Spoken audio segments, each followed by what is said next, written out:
A few weeks ago, I slipped a record, a 45-year-old piece of vintage vinyl, out of its tattered album sleeve, placed it on a turntable, and took a trip down memory lane.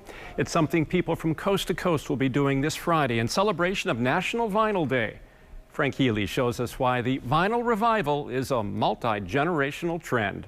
Music is very important to me. It's a big part of my life. I've been going to record stores since I was a teenager, and I actually came to this store to go to the Metal House. Jennifer Young, the new owner of Volta Records, formerly the exclusive company in Greenfield, says that's why when she found the former owner had passed away, her and her husband wanted to help save the store. When I saw the article about the store closing and that they were looking for a new owner, I talked to my husband and I said, you know, this is essentially what we were looking to do in 3 years. It's just happening a little faster. She wants people to know the Metal House, which touts the largest selection of metal vinyls in the Milwaukee area, is staying. There was a slew of messages that came out. Are you keeping the Metal House? It is definitely a destination for people. While streaming music definitely makes up most of the profit for record companies, according to the RIAA, over half of all physical media sales have been vinyl for the past 2 years. Vinyl has grown double digits year over year for the last 3 years. So I think last year it saw 50% growth. And those physical sales are growing. But why? And I think it's because listeners are starting to feel cheated because they're paying money to listen to music, but they don't have anything to show for it.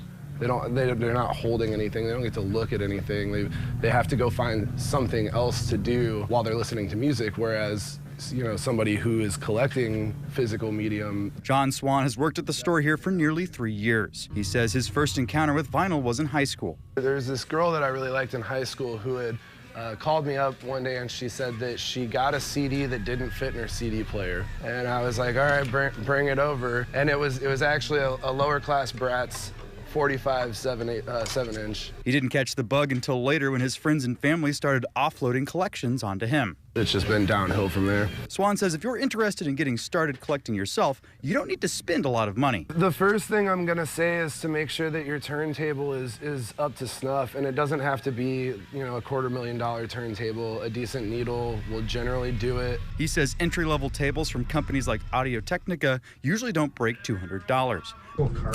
But vintage or cheaper tables can work with a fresh needle in a pinch. The best thing you can do, finding some quality speakers. For records themselves, prices range from a couple of dollars for a used record to $15 for a new record, but could go all the way up to hundreds of dollars for special collector's items. For Swan, the experience is a way to slow down in a world where everything is instant and on demand.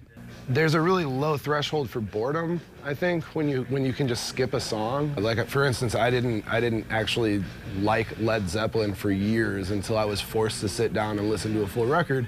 And when you get, you know, 10 to 20 seconds into a song and you don't like it, it's too boring, it's not fast enough, whatever, you can't just get up and change the song. You have to find something in the song that you like. He says going through the process of removing the vinyl from its sleeve, starting the turntable, and putting the needle down is something him and many others in the record collecting community find cathartic.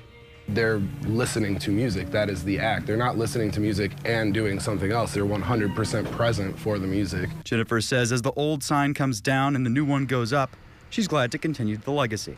It was a great opportunity. We didn't want to pass it up. It's important to keep the record stores alive.